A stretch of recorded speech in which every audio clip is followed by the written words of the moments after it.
Right.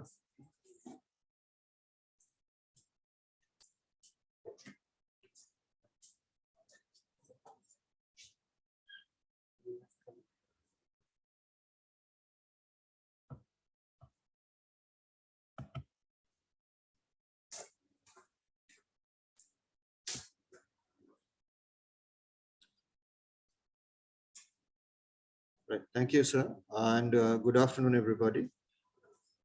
So I'll be starting with a clinical case and then moving on to a few theory-based points. So my case begins with a 4-year-old boy who presents with knee joint pain and fever for 4 days. He's brought into the pediatric unit. And the main complaint is knee pain initially on the left side, quite painful. Then the pain subsides after a couple of days and shifts onto the right side. And at the same time, he has a fever which has been going on for around 4 days. The parents have recorded it. It's around 100 to 101 degrees Fahrenheit. The rest of the history is quite unremarkable. There is nothing to take from that history. But when the pediatric team examines him, they notice something on the foot. Though the parents don't seem to be too concerned about it. This is an ulcer which has been there for about a month's time, and they have taken the little one for native treatment, lots of bandages, wrappings, etc., etc. And if you look carefully, the second and fourth toe is now showing some amount of discoloration there. According to the parents, they think it's after the native treatment. Again, they're not very concerned. The boy is not really complaining, and they think that the ulcer is actually healing at the moment. So these are his initial investigations. I'm sorry, it's not clear, but his hemoglobin is around 10.7, and he has a thrombocytosis. It's around 548,000. The WBC count is 24,000. And the CRP is 156. So based on what the pediatric team sees initially, you have a fever, you have an arthralgia or an arthritis, and a long-standing ulcer there. They think of sepsis, query rheumatic fever. So ulcer leading into a flitting type of arthritis according to them. And that's what they concentrate on. They start him up on antibiotics, initially penicillin, later shifting on to meropenem. But the ECG is normal. The echo is repeated 3 times. All 3 times it's reported as normal.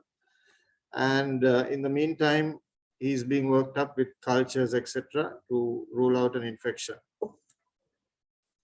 Okay, again, I apologize if it's not clear, but things start going south now because there's no improvement clinically.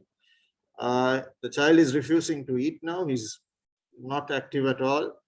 He starts complaining of joint pains in his hands and feet, and his blood pressure now starts going up.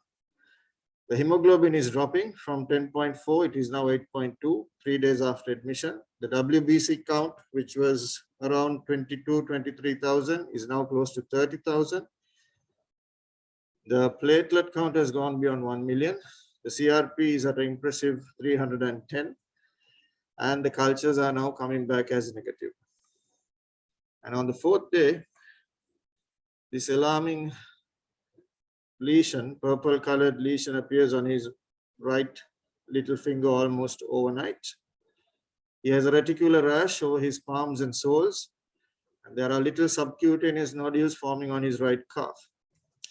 And from the next side, you can see that the previous lesion, which was more or less limited to around the nail bed, has now expanded. There are new lesions in his right hand as well as the left foot. And this is not my differential diagnosis. This is verbatim from the BHT. So they are thinking of a vasculitis now, sepsis induced. Sickle cell disease, not too sure why that has come second. Connective tissue disease and vasculitis. So all very broad at this point in time. Finally, they get us involved. And I think it's fairly clear if you have a low-grade fever, you have skin involvement, mainly livido reticularis, multiple skin infarctions. You have an arthritis, and then a proteinuria of 1+. In my mind, I was thinking medium vessel or small vessel vasculitis. The dermatologist was quite certain that it could be a medium vessel vasculitis, but I mean, it's all a discussion. The patient is still under pediatrics. They are more concerned about Kawasaki, perhaps rightly so, because although there is no typical symptoms of Kawasaki, it's more frequent in the pediatric age group. So finally, we agree that it's either Kawasaki or PAN. I'm more in favor of PAN. Pediatrics more in favor of atypical Kawasaki, they tell me. But before pulsing him with methylprednisolone, we decided to go for a procalcitonin level to rule out significant bacterial infection.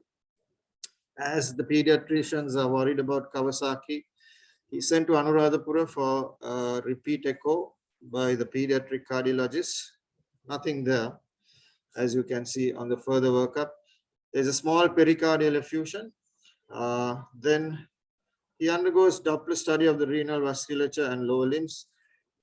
There's no evidence of any arterial block. The color Doppler of the visualized renal vasculature shows normal patterns. We are still awaiting the skin biopsy results, but ANA and ANCA, interestingly, are negative. Urine albumin continues to be at 1+. We screen him for hepatitis because, again, we are thinking about PAN. Hep B and Hep C is now negative. So finally, we get the biopsy result. So the points of interest in the biopsy is there is involvement of both the small vessels and a medium-sized vessel in the deep dermis. There's clear neutrophil infiltration of a medium-sized vessel. There are no granulomas present. The features now all come together, and we clinically decide to go ahead with methylprednisolone. So after six days of various antibiotics in combination and singly, we pulse him with 3 doses of methylprednisolone. Unfortunately, you can't appreciate it, but immediately, clinically, he starts improving. His appetite improves, his general demeanor improves, and his hemoglobin starts picking up, and his WBC count starts dropping. And then I think after discussing with the dermatology team and the pediatricians, the presence of hypertension, peritoneal fluid, pericardial effusion, and skin lesions, we think there is enough evidence for us to go ahead with IV cyclophosphamide. The first dose is given on day 11.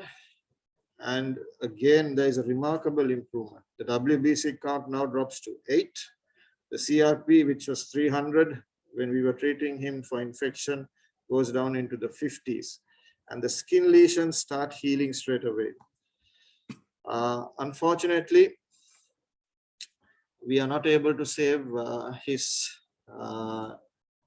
distal digit of the right little finger. He loses that. But all the other skin lesions, if I were to go back, there were many of them. All of these reverse completely except the right little finger one. And that too partially reverses, but he loses the distal digit. Okay. So I think we are quite clear about what the diagnosis is. I like to just briefly go through a few things that cross my mind whenever someone refers a vasculitis to me or a suspected vasculitis to me. The first worthwhile criteria of vasculitis comes in 1990. I think maybe some of you weren't born then, but the ACR criteria is a good one for us in this setting because it outlines or it's based on clinical features and histopathological diagnosis. So that's a slide that might send you off to sleep. But if you look carefully at Polyarteritis nodosa, you can see that 6 of the criteria actually clinical ones, which are very easy to, it's very easy to get that clinical information out. Weight loss, scrotal swelling, myalgia, etc. And 4 of the other criteria, again, are fairly simple um, lab investigations and histopathology. So again, if you look at the criteria as a whole, there are only 7 clinical entities. And if you notice, there is no room there for microscopic polyangiitis. It was not diagnosed at that time. Most of them were lumped with PAN. There's no room for ANCA antibodies. There is no room for immune complex deposition. There is no room for complement levels. So we move on from there. In 1994, they start acknowledging surrogates of vasculitis. So surrogates of vasculitis are basically at that time ANCA antibodies and a few clinical features which are very strongly suggestive of ongoing vasculitis. So you don't have to wait for the histopathology report to come in. You can add weight to your diagnosis and start treatment straight away. So ANCA antibodies is one such thing. You can also use your dysmorphic RBC, percentage more than 10 would indicate glomerulonephritis. Absence of this can be taken as negative. A urine sample showing 2+ of proteinuria and 2+ of blood would indicate that a glomerulonephritis is present. In the same manner, a few clinical features, mastoiditis, sinusitis, etc., confirmed by CTR X-ray lasting for more than a month, that would be taken as a surrogate marker for GPA, granulomatous polyangiitis. Okay, these are all documented in the literature. And finally, we move on to the 2011 criteria, which is what we are all quite familiar with. I mean, very quickly, it's based on vessel size. And once you have broken that down, you go into more detail and try to stick a particular label depending on antibodies, immunohistological staining, vessel patterns involved, complement levels, background diseases or primary diseases, so on and so forth. So it's a long list, but it's very useful to know because it will help you quickly narrow down your differential. Right. So this is, again, I think a slide that we've seen many, many times. But just to bring out a few points here, if you look at polyarteritis nodosa and Kawasaki, the medium vessel vasculitis, you can see that nothing beyond an arteriole or nothing smaller than an arteriole is involved. There is no venous involvement, there is no capillary involvement, and no arterial involvement. So if you do a biopsy and you get arterial involvement or venous involvement, then you know you're barking up the wrong tree. Okay. In the same way, if you're thinking of PAN, you're going to advise the surgeon or the dermatologist, whoever who is going to do the biopsy for you. Look, I need a cut at least 5 to 6 millimeters deep into the dermis, so I can take a look at a medium-sized artery. Right? So the small arteries are the intraparenchymal arteries. The medium-sized arteries are the visceral arteries and the initial branches. The large vessels are the branches of the aorta and their initial branches and the corresponding veins. If you have venous thromboembolism, evidence of small vessel involvement, such as episcleritis, scleritis, evidence of medium vessel involvement, as in skin infarction, then you're going to think more of something like Bessett's, which can involve anything and everything. Okay, that's right on top there. If you try to diagnose large vessel vasculitis using a skin biopsy, we can assume you are not a rheumatologist. So next we move on to identifying a specific type of vasculitis. So there are certain clinical features that should hit you straight away. If you have enough evidence for glomerulonephritis and alveolar hemorrhage, you can narrow down clinically, you can narrow down your search to that of a small vessel vasculitis and quickly go ahead with ANCAs, etc. Okay. Whereas if you get a medium vessel vasculitis, one thing you should not miss is a mononeuritis multiplex. So in retrospect, I think for our child, even though he didn't complain of any pins and needles, etc., we may have done a nerve conduction study and it may have proved that he in fact may have been having some subclinical involvement there. So again, large vessel vasculitis, you have limb claudication, asymmetric pulse, blood pressure, etc. I'm sure you know all of these. So it's a good slide. I remember it from a long time ago. And for me, this has been the most helpful slide when dealing with a patient with vasculitis.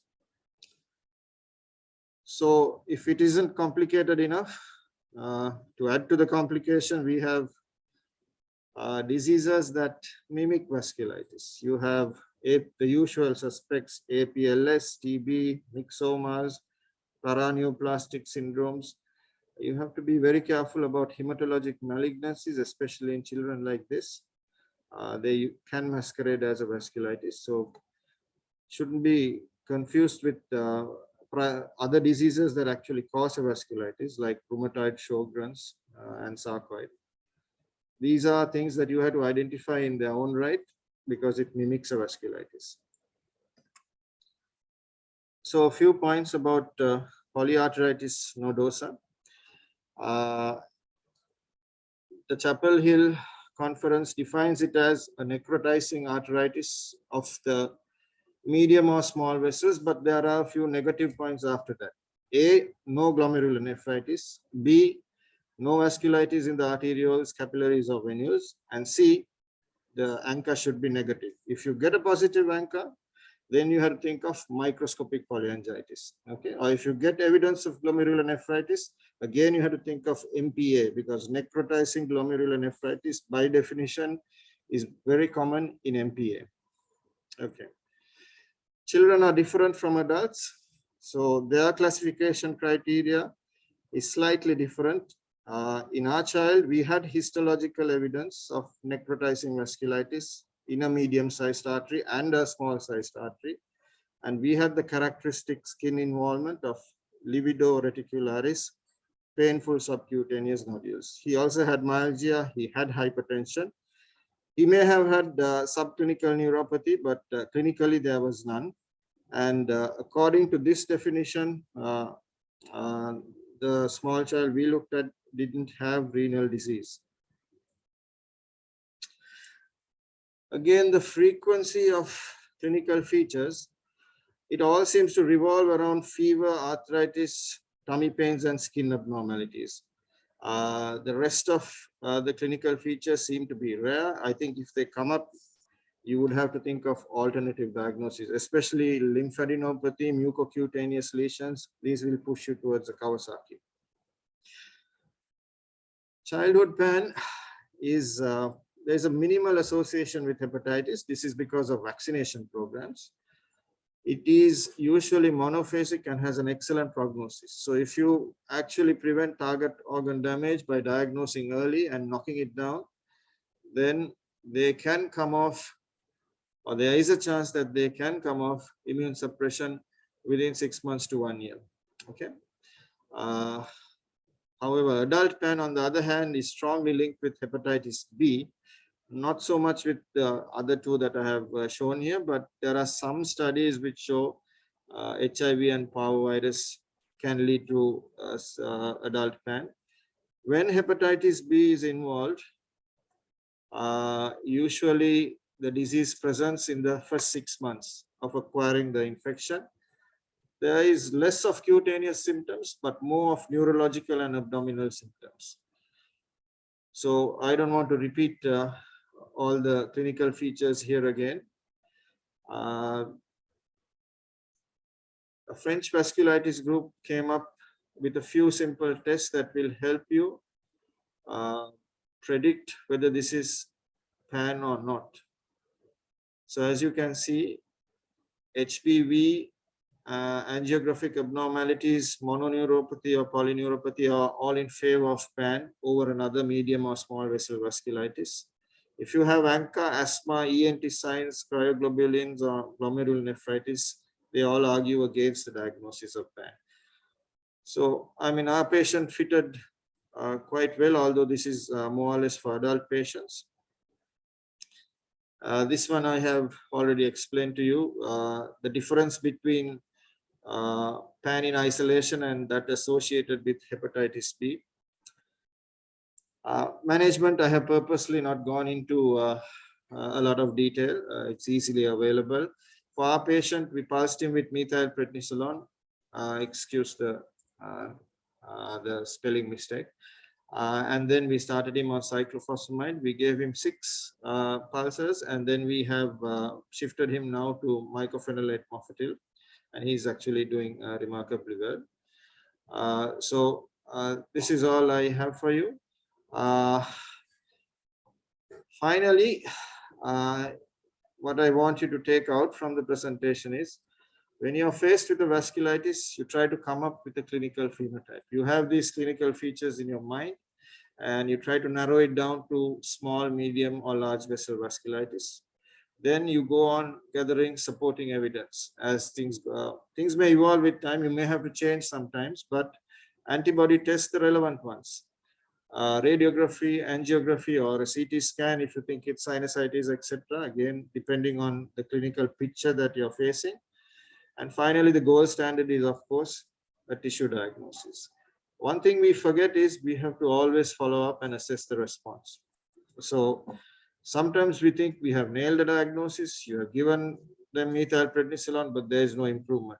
Then you have to think very carefully. Most vasculitis would respond quite quickly to steroids. If they don't, you have to take a U-turn and then reassess and see whether you missed a mimic somewhere. And if you have, start looking carefully for it. So that's all I have for you today. So any corrections, observations, questions, I'm happy to answer.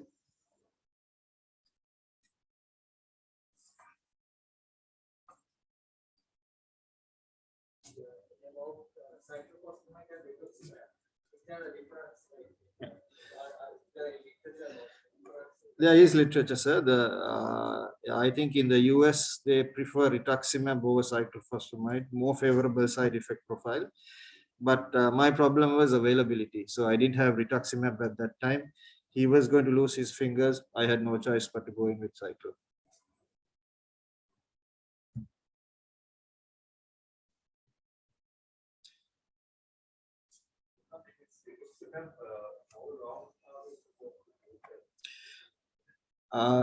I think the evidence says every 6 months, but again, the duration I think would have to be based on your clinical judgments. In a child, I think after 1 year, if he is clinically well, we may, I think, attempt to stop it and see what happens. But in an adult, again, I have not used it as yet, but I would think after 2 doses, you may want to switch to MMF or azathioprine and then maintain remission for maybe 1 or 2 years and then decide what to do.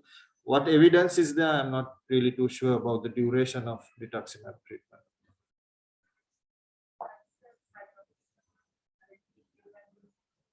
Sorry, Dr. Usha, I didn't get you. Yes, so we used a regime from the NHS based on the meter square. I can't remember the exact one, but it is more or less similar to the adult doses we used. The first 3 doses we gave 2 weeks apart, and then after that 3 to 4 weeks apart, and a total of 6 was given.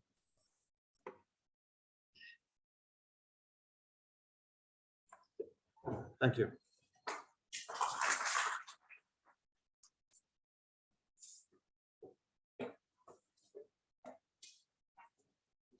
Thank you very much, Prasanna.